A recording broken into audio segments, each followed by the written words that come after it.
So I'm in college and I'm doing a paper on the high school years before the military. You know the years you wanted to be over and move on to college or work, despite everyone telling you will enjoy those years. Be grateful, you'll miss them. You look back on them and wish you could do it all over. Our response always was, yeah, right, whatever, no I won't. Well, I guess it's true, what they say. Wisdom does come with age, and they were right, and I was wrong. I do miss those years.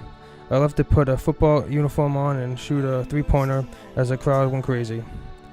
I'm not going to lie, but at the same time, I'm going to try to do this without trying to be conceited. I was a popular kid who was in the so-called in crowd. I was a jock and was an average student. I could not stand homework or test. I just wanted to get through it and pass, just enough to play sports. Obviously, looking back, it wasn't the brightest thing to do. But who cares though? I was popular, always had a girlfriend, and life was good. No cares and no worries in the world. I had a little secret in high school that a lot of people only found out when they got their high school yearbook and could not believe it. A jock that was good at football and great at basketball was on the chess team. I know, right? You're probably thinking one word, what? When I was a young kid around the 3rd and 4th grade, my sisters had to walk me home and they were already in high school. Sometimes I had to wait for my sisters because they were on the class team, making it look good for when they applied to college. So I would have to sit around and wait for them. I wasn't about to be bored, so I picked it up at a young age and loved the strategy game. Over time, I got really good at chess, and before you know it, I was winning huge chess tournaments. So a lot of my close friends will still call me a geek. I worked only a weekend job at this place called Acme Ice. I shoveled dry ice for hours into 50-pound boxes, then picked them up, put them into a bin over and over and over again. Not really exciting or best wintertime job, but awesome during the summer. That's also when I discovered that Harvard students are airheads and went over and over again. Not really exciting or best wintertime job, but awesome during the summer.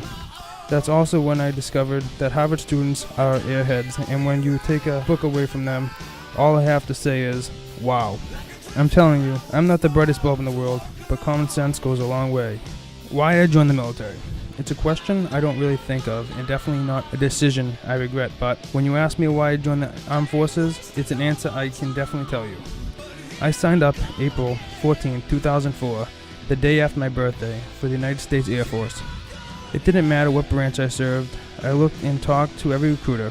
It wasn't for the pay or health plan, it was just for me, to be independent and live my life on my own without handouts. My family is pretty well off. You can kind of say I'm the black sheep of the family for going to the military. I'm the youngest of 6, and my brothers and sisters all attended college and have outstanding, well-paying jobs, from a doctor to fiber optic technician. My father pushed school on everyone, and he wanted everyone to be successful. I know that's great, but I would see how he would remind my brothers and sisters that he paid for their education, no student loans, and they didn't have to work for anything. I didn't want that. I didn't want my father to always throw it in my face. I didn't want him to tell me that he did everything for me.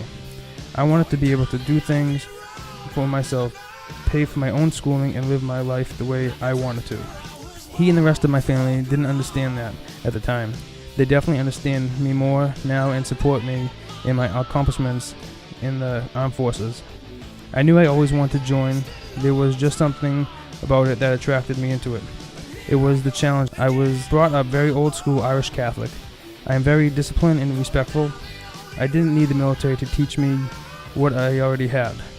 I just needed to see what I mentally could handle and what I could not. A mental challenge. I was only a sophomore when 9/11 happened, but that was around the time I was telling my family that I wanted to join the armed forces. September 11th was the deal breaker. When that tragedy happened, I knew I wanted to serve my country. I'm currently still in the Army National Guard. I just recently served in Iraq and would agree that the armed forces is not for everyone. But I personally do not regret a single decision I have made. What am I doing now? Some may say it's unfortunate that I am still in the Army National Guard. Believe me, some days I think the same thing.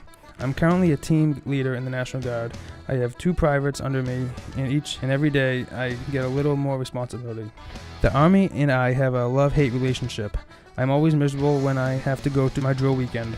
But once I get there, I see all my friends, and then the feeling dies down. One day I say I'm done with the Army once my contract's up, and other days I say I'm just going to do my 20 years and collect the pension. It's a very confusing game that my mind and emotions play. I think the only thing that is stopping me from doing the 20 years is the Army bullshit. If you're a soldier or in the military in general, you know what I'm talking about. It's unfortunate that will always be there, so I don't know what's going on with that. I recently got back from Iraq in November 2009. I was just hanging out and readjusting to the civilian life again, which some days I still find myself doing. You grow up fast in the military, especially coming back from a deployment. When you come home and you go to school with people that just graduated high school, you just see all the immaturity and can't understand that you were once that kid. Adapt and overcome is what I was taught, and so that is what I will continue to do. I'm attending school and I'm trying to take on just what I think I can handle right now. I'm having to take it slow because it's been a while since I have been in a classroom, and I also work a 40-hour job. I try and do the Army part-time. School and work is not the easiest to accomplish, as well as deal with any personal problems and issues, especially the girlfriend issues. I'm a very mature guy who is focused in life and knows the path I'm going to go down. I am a criminal justice major and I hope to become a cop someday. If it happens, it happens. I've been taking the many civil service tests I can, whether it's the fire department or Department of Corrections. All I know is no matter where my life takes me, or bridges or hoops I need to go over and through, I will come out happy and successful. Currently right now, I'm working down at Fampier, Boston as a director of security and absolutely love my job. It's just something I fell into and I couldn't ask for anything more. It pays the bills and for right now, I'm very content.